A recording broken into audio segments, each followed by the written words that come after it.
चलो 2 मिनट लग जाएंगे। चलो ये होना है चलो पीटीआई जिंदाबाद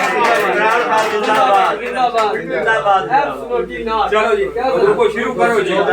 चल आगे आओ यार बाबा जी आगे आओ अब बाजी खोलो ना साजी आपने खोल दी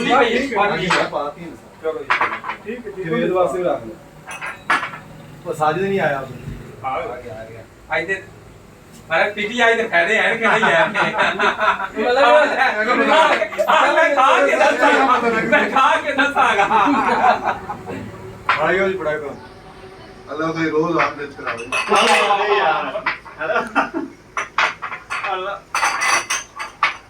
ये ਤੁਸੀਂ ਚਾਰ ਦਿੱਤੇ ਹੋ ਹਾਰੇ ਨਹੀਂ ਚਾਰ ਦਿੱਤੇ ਹੋ ਤੁਸੀਂ हां चलो जी ਲਓ मारी लेट मोड़ का रोटी बना मारी का ਠੀਕ ਹੈ ਲੈ ਸਾਰਾ ਗਾ ऐसे बना भाई बना ले खिला यार आप भी करना अरे जा रहा हूं अब तेरी किथे तेरा किथे तेरी किथे बन गई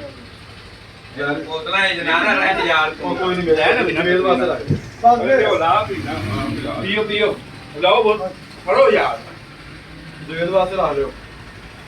नहीं ला रहा नहीं ना आई गिलास मार यार एंजॉय और से दिमाग में वीडियो पूरी करिए साजी लो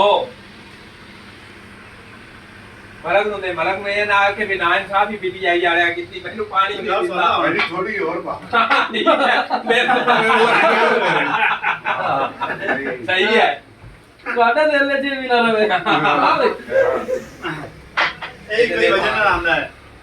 और कोई दौरा नहीं और अपना खाता मेरे नहीं पता है ਪਾ ਕੇ ਦੇ ਇਹ ਬਕਾਇਆ ਜਿਹੜੇ ਆ ਨਹੀਂ ਆਏ ਨਾ ਇਹ ਰਾਜਾ ਇਹਨਾਂ ਨੂੰ ਤਕਸੀਮ ਕਰ ਦੇ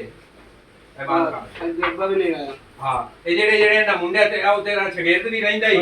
ਤੇ ਦੂਆ ਜਿਹੜਾ ਹੈ ਅੱਜ ਵੇਖ ਵੀ ਉਹ ਪਰਾਂ ਆ ਇਹ ਤੇਰਾ ਗਵਾਂਢੀ ਵੀ